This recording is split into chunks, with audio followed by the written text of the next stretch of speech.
देखिए modulus of a complex number पढ़ने जा रहे हैं, तो मॉडुलस आप पीछे फंक्शन में भी पढ़ के आए हो, वेक्टर में भी पढ़े हो फिजिक्स में, तो अब यहां पर भी मॉडुलस, सेंस वही है, सिर्फ रिप्रेजेंटेशन अलग हो रहा है, बस सेंस जो है, जो उसकी एक्चुअल मीनिंग है वो वही है। मॉडुलस मीन्स क्या?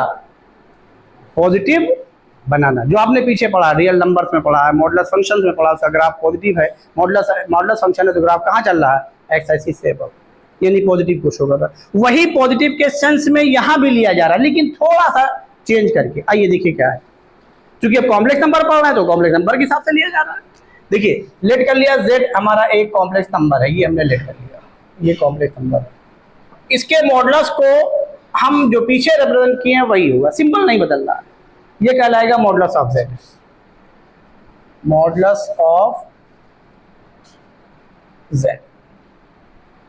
अब कहते हैं किसे हैं, आ जाइए, आइए, let z is equal to a plus I B. हमने एक कॉम्प्लेक्स नंबर ले लिया, तो जाहिर है इसको कॉम्प्लेक्स प्लेन में रिप्रेजेंट करने जा रहे हैं।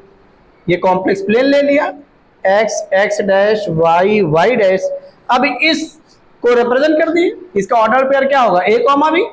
तो अगर जनरल फॉर्म में लिया तो जाहिर है और भी को हम पॉजिटिव इस समय देख रहे हैं तो फर्स्ट क्वाड्रेंट में रिप्रेजेंट कर दे रहे हैं। ये हमने इसको रिप्रेजेंट कर दिया पॉइंट a से z को, ये a प्लस आई बी को, ये रिप्रेजेंट कर दिया। अब मॉडुलस कहते हैं किसे हैं? जो मीनिंग वहां पॉजिटिव की थी वही यहां पर भी है, सिर्फ यहां पर हम कॉम्प्लेक्स नंबर के हिसाब से चल रहे हैं, भाई इतना ही चेंज है, दूसरा चेंज नहीं है। तो कभी भी ध्यान रखिए, जब मॉडुलस की चीज आएगी तो आपको जाना उसी चीज से है, फिर आपके जहन में सारे मॉडुलस आने चाहिए। अब यहां पर क्या है मॉडुलस, कैसे पॉजिटिव हम उसको देखेंगे, यहां पर भी हम पॉजिटिव देखेंगे।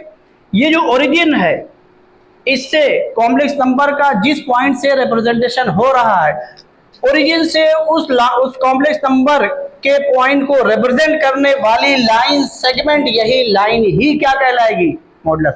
और लाइन सेगमेंट, ये लेंथ मॉडुलस कहलाएगी। और किसी भी कोई भी सेगमेंट की जो है लेंथ, वो हमेशा क्या होती है? तेज बोलिए, अरे कोई भी लाइन की जो लेंथ है, सेगमेंट की जो लेंथ है, वो हमेशा क्या होती है?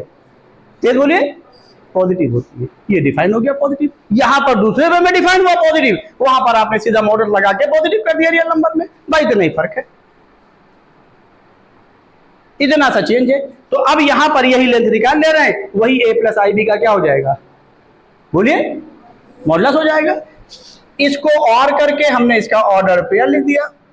अब जाहिर है ये पॉइंट है तो कोऑर्डिनेट के हिसाब से बिहेव करेगा, इसके x कोऑर्डिनेट y कोऑर्डिनेट देख सकते हैं, ओरिजिन से इस पर a से इस पर परपेंडिकुलर ड्रॉ कर दीजिए, इसको b बोल दीजिए, ये आपका a कहलाएगा, ये क्या कहलाएगा? b। और प्लेन आपने पहले से ही कॉम्प्लेक्स लिया, कहने की जरूरत ही नहीं है, अब कुछ लिखने की जरूरत ही नहीं है। OA निकाल लीजिए, तो यहाँ से OA क्या आ गया? पाइथागोरस थ्योरम लगा दीजिए, क्या? Under root a square plus b square. और यही लेंथ ओरिजिन से उस कॉम्प्लेक्स नंबर के रिप्रेजेंट करने वाले पॉइंट को ज्वाइन करने वाली लेंथ ही क्या कहला रही है? मॉडुलस। तो हमेशा लेंथ क्या होती है? पॉजिटिव। ये यहां से डिफाइंड हो गया, मीनिंग नहीं बदल रही है, जरूर ध्यान रखिएगा। और जो वेक्टर में आपने पढ़ा होगा, देख लीजिए, जिस लाइन से उसका रिप्रेजेंटेशन होता है उसी के लेंथ को ही वहां पर भी मॉडुलस कहते हैं। फिजिक्स में पढ़ा होगा आपने, अभी हमारी टॉपिक है वो हम पढ़ाएंगे आपको। तो यहाँ पर दोनों सेम हो रही है, वहां भी लेंथ है, यहाँ भी लेंथ है। अब इसी को हम लिख दे रहे हैं क्या? Modulus of z। और यहां पर मॉडुलस ऑफ z को अब आप a और b के फॉर्म में लिख दीजिए। a कौन सा पार्ट है? रियल पार्ट है। b कौन सा पार्ट है? ये भी लिख दीजिए, रियल पार्ट ऑफ z का होल स्क्वायर, और प्लस बोलिए इमेजिनरी पार्ट ऑफ z का होल स्क्वायर, ये लिख दिया आपने, या आपने यही रहने दिया, under root a square plus b square. ज्यादा बेहतर यही है रिजल्ट, याद रख लीजिएगा, ना रखिएगा तब भी आपको पता रहेगा, जहन में फिगर आ ही जाएगी। बोले इसमें कोई डाउट? ये मॉडुलस आपने डिफाइन कर लिया। तो सिंपल क्या है, किसी भी कॉम्प्लेक्स नंबर का मॉडल लेना तो आपको कर लेना। अभी प्रॉपर्टीज ऑफ मॉडल्स पढ़ेंगे, उसमें सारी चीजें आपकी आ जाएगी। तो हम पहले आर्गूमेंट पढ़ा करके तब आने जा रहे हैं उस पर प्रॉपर्टीज, उसको नोट के लिए आगे चले। अब आइए देखिए, अभी हमने आपसे दो चीजें बताई, पीछे बताया था कि कॉम्प्लेक्स नंबर की इनइक्वालिटी होल्ड नहीं करती, कॉम्प्लेक्स नंबर की इनइक्वालिटी होल्ड नहीं करती। लेकिन अब जब हमने इसका मॉडल्स लगा दिया तो अब ये क्या हो गया, पॉजिटिव रियल नंबर हो गया, लेंथ हो गई। अब यहां पर इनइक्वालिटी होल्ड होगी। अगर यहां पर हम कह दें, ये नोट करके लिख रहे हैं, ध्यान रखिएगा जरूर, क्योंकि इसकी प्रॉपर्टी में हम इनइक्वालिटी बनाएंगे। क्या, अगर Z1 और Z2 कोई दो कॉम्प्लेक्स नंबर है, अब यहां पर अगर हम मॉडुलस Z1 ले लें और मॉडुलस Z2 ले लें, इनका मॉडुलस ले लें, अब ये रियल नंबर हो गया और पॉजिटिव रियल नंबर हो गया, और जाहिर है अब दोनों में जो ग्रेटर होगा तो ग्रेटर का साइन लगेगा, ये स्मॉलर होगा तो स्मॉलर का साइन। यानी अब यहां पर इनइक्वालिटी होल्ड होगी अकॉर्डिंग टू क्वेश्चन, जैसी जरूरत पड़ेगी। अगर मॉडुलस ऑफ Z1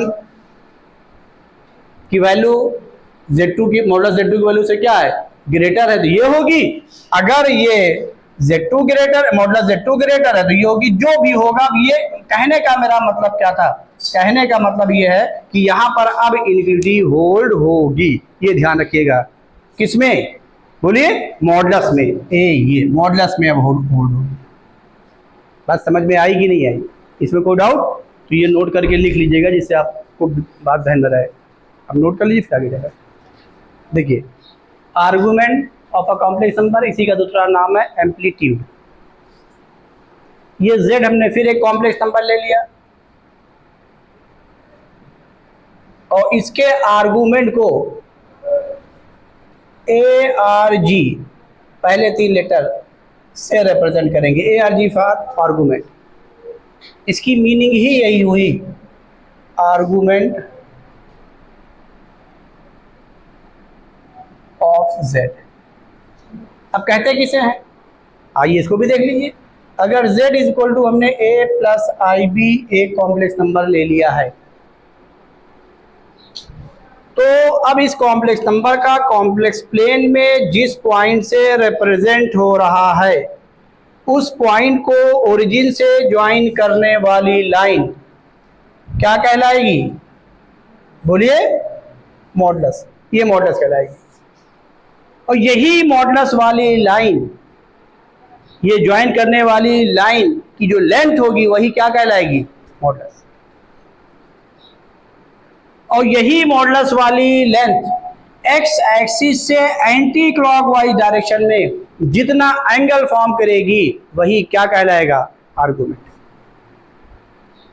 जितना एंगल फॉर्म करेगा वही क्या कहलाएगा, आर्गुमेंट। नाम आर्गुमेंट जरूर है, एम्पलीट्यूड जरूर है, लेकिन ये कुछ और नहीं है। बोलिए, एंगल ऑफ इंक्लाइनेशन है। किसका, लेंथ का एंगल ऑफ इंक्लाइनेशन। आप पीछे पढ़ के आए, वहां आपने उसको tan के फॉर्म में डिफाइन किया, 2 पॉइंट से ज्वाइन करने वाली लाइन के फॉर्म में डिफाइन किया। यहां पर क्या करने जा रहे हैं, यही हमारा कॉम्प्लेक्स नंबर है, ये A, B। अब इससे जब इसको ज्वाइन करेंगे तो इसको B बोल दीजिए, इससे परपेंडिकुलर ड्रॉ करेंगे, सॉरी परपेंडिकुलर, तो ये A हो गया, ये क्या हो गया, B, और ये राइट एंगल ट्रायंगल के थ्रू बनता हुआ नजर आ रहा है। और वहां पे राइट एंगल ट्रायंगल के थ्रू हम लोगों ने बनाया था, लेकिन 2 पॉइंट को ज्वाइन करके, याद करिए, y2 minus y1 upon x2 minus x1, याद आ रहा नहीं आ रहा, वही चीज, वही कॉन्सेप्ट है जो आपने पीछे लाइन में पढ़ा है। लेकिन यहां पर आर्गुमेंट, उसको हम एंगल ऑफ इंक्लाइनेशन नहीं बोल रहे हैं, क्यों, क्योंकि वो आप पीछे पढ़ के आए। तो जाहिर है अब नई टॉपिक आएगी तो नाम भी तो नया होगा। यहां उसका नाम क्या हो गया, आर्गुमेंट। आर्गुमेंट हमको डायरेक्ट नहीं दिखाई पड़ रहा है कि कॉम्प्लेक्स नंबर कॉम्प्लेक्स प्लेन में जिस पॉइंट से रिप्रेजेंट हो रहा है, उस पॉइंट को ओरिजिन से ज्वाइन करने वाली लाइन क्या कहलाएगी, मॉडुलस। लेंथ, उसकी लेंथ क्या कहलाएगी, मॉडुलस। और वही मॉडुलस वाली लेंथ एक्स एक्सिस से एंटी क्लॉकवाइज डायरेक्शन में, और एंगल ऑफ इंक्लाइनेशन भी आपने क्या लिया था, पॉजिटिव लिया, वही क्या कहलाएगा, आर्गुमेंट। अब आ जाइए, तो थीटा की वैल्यू निकाल लीजिए। यहां से क्या हो जाएगा, tan theta is equal to, tan के फॉर्म में डिफाइन हो रहा, क्या हो जाएगा, बोलिए, B/A। और चूंकि एंगल को बोल रहे हैं, इस थीटा को हम बोल रहे हैं क्या, आर्गुमेंट। ये आर्गुमेंट ऑफ क्या, Z। तो थीटा की वैल्यू निकालिए। यहां से थीटा की वैल्यू क्या हो जाएगी, बोलिए, tan इनवर्स B/A।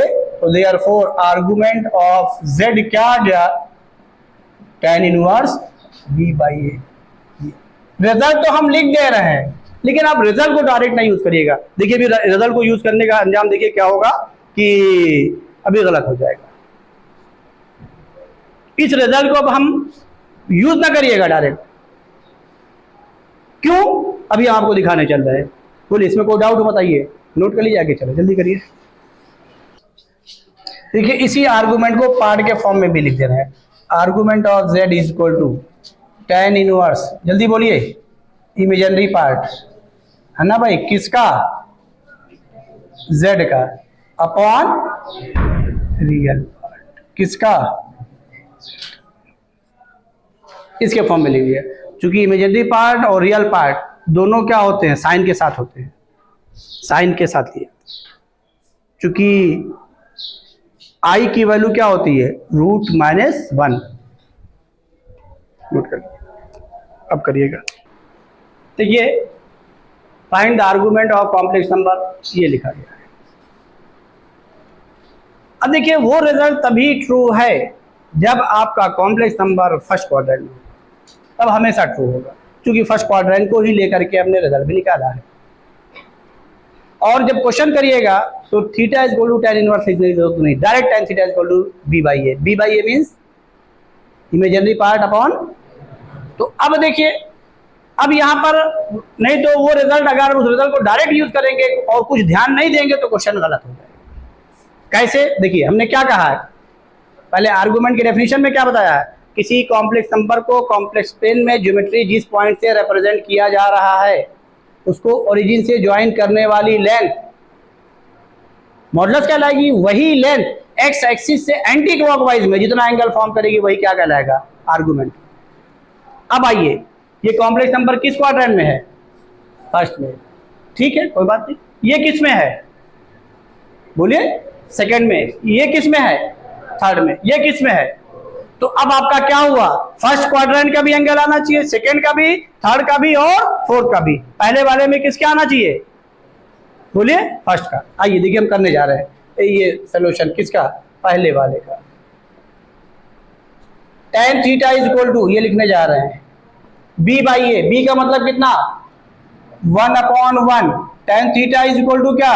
1। क्यों? चूंकि आपको tan sin cos जो वैल्यूज याद है वो नंबर के हिसाब से याद है, इसलिए tan इनवर्स को बाद में नहीं करिए, हमें थीटा निकालना, हम निकाल लेना, क्या जरूरत है? रिजल्ट ध्यान रखिएगा, बस वही है कॉम्प्लेक्स नंबर के हिसाब से। अब बताइए, ये फर्स्ट क्वाड्रेंट में है, फर्स्ट क्वाड्रेंट में tan पॉजिटिव होता है, थीटा की वैल्यू निकाल लीजिए। जैसा निकालेंगे यही आर्गुमेंट हो गया, ये therefore argument of 1 plus i is equal to क्या? π/4। ये पहला आंसर हो गया। आइए सेकंड देखिए,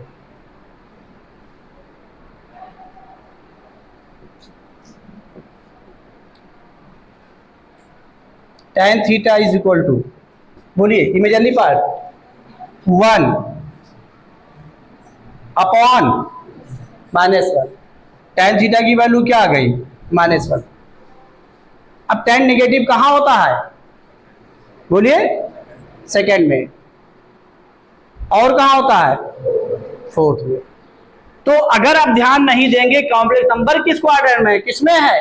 सेकंड में। तो आप सेकंड के हिसाब से वैल्यू लिखिए। और हमने आपसे क्या कहा है? सेकंड और थर्ड क्वाड्रेंट के हिसाब से वैल्यू याद करने की जरूरत नहीं है, जो ट्रिग्नोमेट्रिक फंक्शन उसी में चेंज कर लीजिए।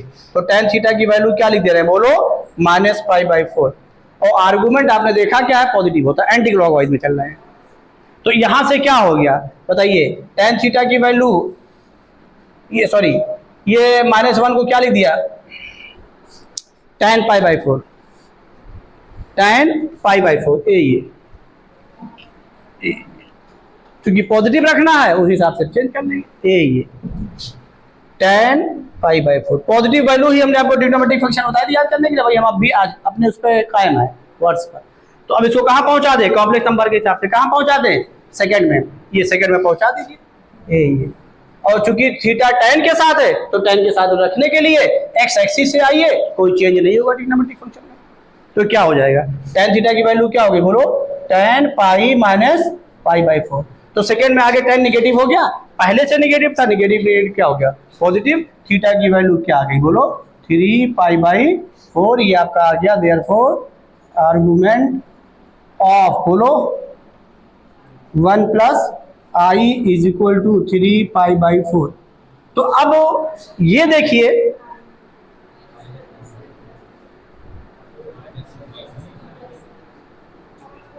अच्छा सॉरी 1 - i है, 1 - अच्छा -1 + i है। एक मिनट कॉम्प्लेक्स नंबर ये है, ठीक।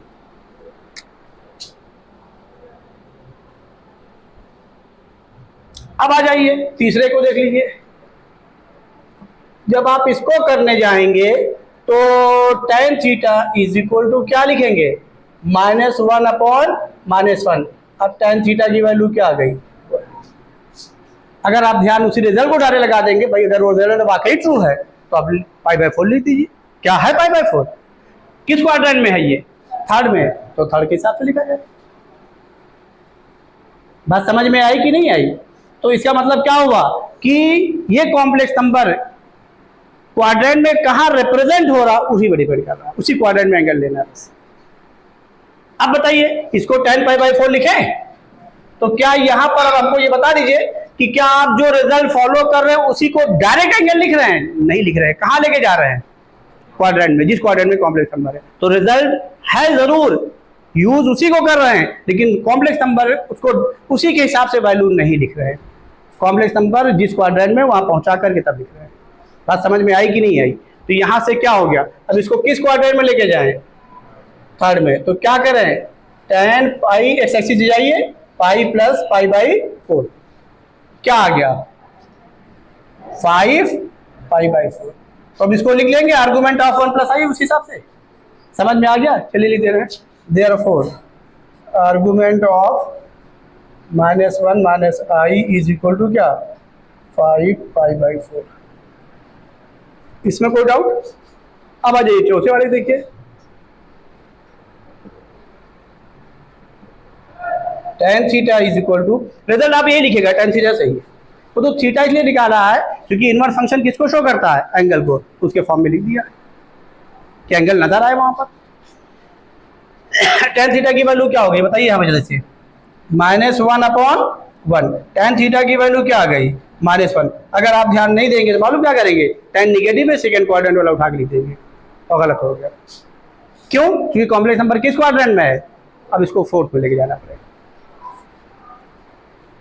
अगर खाली पॉजिटिव निगेटिव से आपसे देखेंगे तो गड़बड़ कर जाएंगे, थर्ड वाले में भी गड़बड़ कर जाएंगे। हमेशा एक ही केस में सही होगा जब कॉम्प्लेक्स नंबर किस क्वाड्रेंट में होगा, फर्स्ट में और सेकंड में, और किसी केस में सही नहीं होगा क्योंकि वहाँ पॉजिटिव रहेगा तो पॉजिटिव लिखेंगे। अगर tan की वैल्यू निगेटिव तो पहले आप सेकंड क्वाड्रेंट में जाएंगे ना, डायरेक्ट फोर्थ में थोड़ी नहीं जाएंगे। लेकिन कॉम्प्लेक्स नंबर किस क्वाड्रेंट में है तो लिख दीजिए। अब यहाँ से क्या आ गया, -tan बोलो π/4, इसको फोर्थ में ले आइए तो tan थीटा की वैल्यू क्या आ गई, tan 2π - π/4 ये आया। थीटा की वैल्यू क्या आ गई, 7π/4 आ गई। अब यहां से क्या हो गया, देयरफॉर आर्गुमेंट ऑफ 1 - i = क्या, 7π/। अब सुनिए यहां पे नोट करके ये जरूर लिख लीजिएगा, आर्गुमेंट की रेंज क्या हुई, रेंज आर्गुमेंट की रेंज क्या हुई। अरे भाई कॉम्प्लेक्स नंबर क्या हो सकता है, प्योरली रियल। देखिए यहां पे पहचानिए, अगर प्योरली रियल है ये तो कहां पे लाई करेगा, एक्स एक्सिस पर। तो यहां पर होगा तो क्या होगा, बोलिए 0 होगा। यहां से यहां तक आया तो कितना होगा, π/2। फिर यहां तक आया तो क्या हुआ, पाई। फिर यहां तक क्या आया तो क्या हुआ, 3π/2। फिर यहां आया तो क्या हुआ, 2π नहीं होगा क्योंकि 0 आप ले चुके हैं। एक ही कॉम्प्लेक्स नंबर का 2 आर्गुमेंट नहीं होगा।